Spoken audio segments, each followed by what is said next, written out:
Here we start. Today our lecture's topic is Health and Safety Management System. Last lectures में हम लोगों ने discuss किया था कि कोई भी ऑर्गेनाइजेशन, कोई भी बिजनेस ऑर्गेनाइजेशन इफिशिएंटली तब तक काम नहीं कर सकती है जब तक कि वहां पर हेल्थ एंड सेफ्टी को फॉलो ना किया जाए।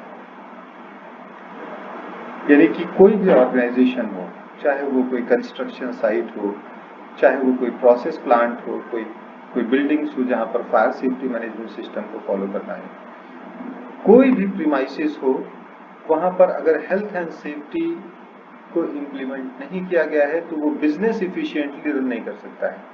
अब ऐसा क्यों है कि अगर कोई कंस्ट्रक्शन साइट है और वहां पर हेल्थ एंड सेफ्टी को फॉलो नहीं कर रहे हैं, इम्प्लीमेंट नहीं कर रहे हैं, उसके रूल्स को इम्प्लीमेंट नहीं कर रहे हैं, कंप्लाइंस नहीं कर रहे हैं, तो वहां पर एक्सीडेंट्स होगा तो डिस्प्यूट क्रिएट होगा, ब्रीच ऑफ लॉ होगा, प्रोसिक्यूशन होगा। तो जो साइट है, हमारा जो बिजनेस है, वो ओवरऑल फाइनेंशियल लॉस में चला जाएगा। एक्सीडेंट्स को मैनेज करने में कॉस्ट आएगी, प्रोजेक्ट डिले हो जाएगा, उसको हैंड ओवर करेंगे, उसमें फाइन लगेगी, उसकी कॉस्ट आएगी। जो स्टाफ है हमारा, जो वर्कर्स हैं, जो एम्प्लॉइज हैं, उनका मोरल डाउन हो जाएगा, उससे क्वालिटी और प्रोडक्टिविटी डिक्रीज हो जाएगी। हमारी मार्केट के अंदर गुडविल खराब हो जाएगी, हमको नए कॉन्ट्रैक्ट नहीं मिलेंगे। सो ओवरऑल बिजनेस की जो सक्सेस है वो किस चीज पर डिपेंड कर रही है? वहां पर health and safety management system यानी हेल्थ एंड सेफ्टी की कंप्लाइंस के ऊपर डिपेंड यानी कि निर्भर है। तो इससे पहले लेक्चर्स में, before this lectures, we discuss about why we should follow the health and safety, what are the benefits of following the health and safety at workplace. अभी इस लेक्चर में हम लोग डिस्कस करेंगे कि किस तरीके से हेल्थ एंड सेफ्टी को अपने किसी ऑर्गेनाइजेशन या कंपनी या कंस्ट्रक्शन साइट या इंडस्ट्री में किस तरीके से फॉलो किया जाता है, इम्प्लीमेंट किया जाता है, उसमें क्यों इम्पोर्टेंस था, उसमें क्यों करना चाहिए, इसमें कैसे करना चाहिए, इसको डिस्कस करने के लिए हम जा रहे हैं। कैसे करना चाहिए तो उसके लिए हम लोग क्या कहते हैं, what they are and the benefits they bring. Health and safety management system के बारे में कहता है कि health and safety management system क्या है और उसको इम्प्लीमेंट करने में क्या बेनिफिट्स है। So the basic of the health and safety management system. अब मैनेजमेंट सिस्टम की जब हम लोग बात करते हैं तो एक बहुत ही सिंपल सा एक एग्जांपल लेते हैं। कोई भी ऑर्गेनाइजेशन हो, वो छोटी हो या बड़ी हो, या एग्जांपल्स अगर हम छोटे से एक शॉप का लें, और एक फार्मास्यूटिकल शॉप है, एक मेडिकल स्टोर है, वहां पर बहुत सी मेडिसिन यूज होती हैं, सेल की जाती हैं। कोई भी छोटा बिजनेस हो या बड़ा बिजनेस हो, अगर उसको प्रॉपर तरीके से प्लान ना किया जाए, इम्प्लीमेंट ना किया जाए, उसकी कमियों को रिव्यू ना किया जाए, उसमें सुधार ना किया जाए, तो ये पॉसिबल नहीं है कि उस चीज को हम लोग इफिशिएंटली रन कर सकें।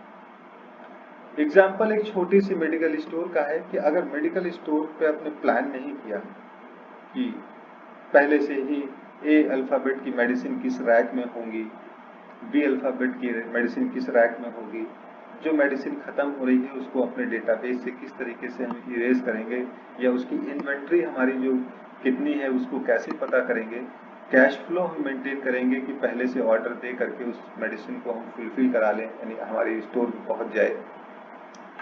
इन चीजों को अगर इन्वेंट्री मैनेजमेंट है, सप्लाई सेल्स मैनेजमेंट है, फाइनेंस मैनेजमेंट है, अगर इस तरीके की इन चीजों को अगर स्टेप वाइज तरीके से मैनेज ना किया जाए तो ये प्रॉब्लम हो जाएगी फिर उस शॉप को, एक छोटी सी शॉप को मैनेज करना।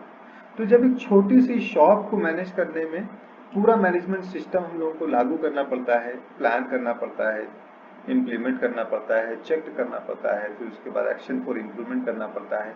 एक छोटी सी शॉप को बिना मैनेजमेंट के आप नहीं चला सकते हैं, तो एक बड़ी सी ऑर्गेनाइजेशन जहां पर 5,000 10,000 वर्कर्स, एम्प्लॉइज काम कर रहे हैं, बहुत बड़ी बड़ी मशीन्स वहां पर काम कर रही हैं, प्रोजेक्ट बहुत ही लंबे चलते हैं, 5 साल 10 साल का प्रोजेक्ट चल रहा है, तो वहां पर काम को कैसे किया जा सकता है। यानी it is impossible for anybody without management systems execute your all work properly. Impossible है कि बिना किसी मैनेजमेंट सिस्टम के अपने वर्क प्लेस के सारे वर्क को आप प्रॉपर्ली एग्जीक्यूट करवा लें, ठीक है ना।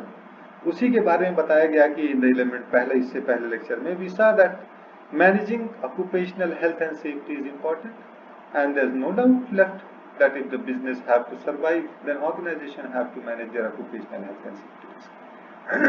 इससे पहले डिस्कस किया था हम लोगों ने कि हेल्थ एंड सेफ्टी को मैनेज करना अपने वर्क प्लेस पे ये बहुत ही इम्पॉर्टेंट पार्ट होता है, बहुत ही आवश्यक चीज है। और अगर कोई बिजनेस या कोई ऑर्गेनाइजेशन हेल्थ एंड सेफ्टी के रिस्क को प्रॉपर तरीके से मैनेज नहीं करता है तो वो बिजनेस, वो ऑर्गेनाइजेशन इफिशिएंटली रन नहीं कर सकती है, उसके फेल होने के चांसेस बहुत अधिक होते हैं, वो फेल हो जाएगी। Now next question arises that comes in our mind that how we can efficiently manage health and safety in our organization।